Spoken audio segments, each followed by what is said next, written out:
Здравейте, отново сме ние двете. Аз съм Юлиана, това е Съни и днес ще ви вземем с нас на парада на игри на волята. Разбирам, че искаш ти да си център на внимание, но айде дай малко поле за изява. И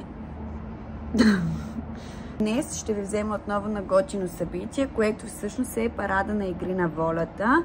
Какво представлява то? 12 часа на Света неделя се събират всички нови племена и обикалят Витушка, като крайната точка е НДК. Там са всички стари участници. Ще има фен среща с тях.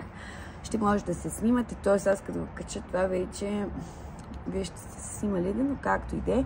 Каква е моята работа на това събитие? Да съм там, да снимам интервюта, сторита, отново да ви взема с мен.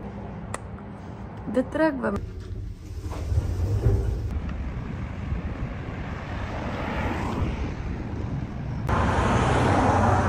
Вече съм на Витушка и сега ще ви покажа парада. Мале, браво, много добре са организирали и заваля, разбира се. Ще поудея.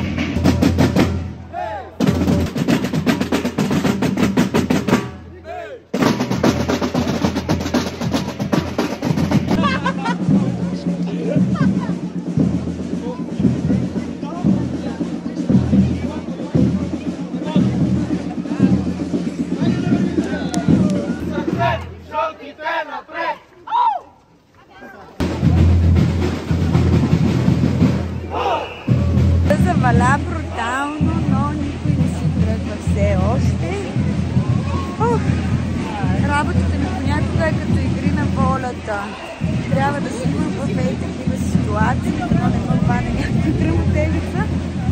Ама под такова, доста е готино, има доста пенове, барабанчета, но е страшно. Доста заваля и забравих всички прозорци у нас затворени. Тата не ми се карай. Положението е супер! Аз съм новия Емо Чолаков. Очаквах и страшен дъжд. Топъл дъжд. След доста обилен валеж, все едно участвам в реалитито. Вече стигнахме до спота за фен срещата. Всички фенове стоят, чакат за снимки. Да им пука от дъжда. Сезон 6 на Игри на волята започва. Точно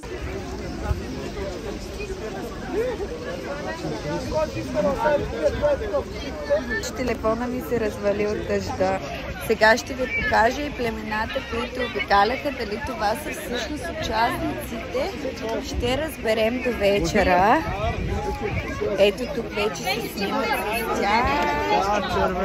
Кои са ви любимите племена на вас и любимите участници? Снимаме и всеки става фотографии. И всеки доста се кепи, въпреки че вали. Днес в 8 почва новият сезон, да го гледате.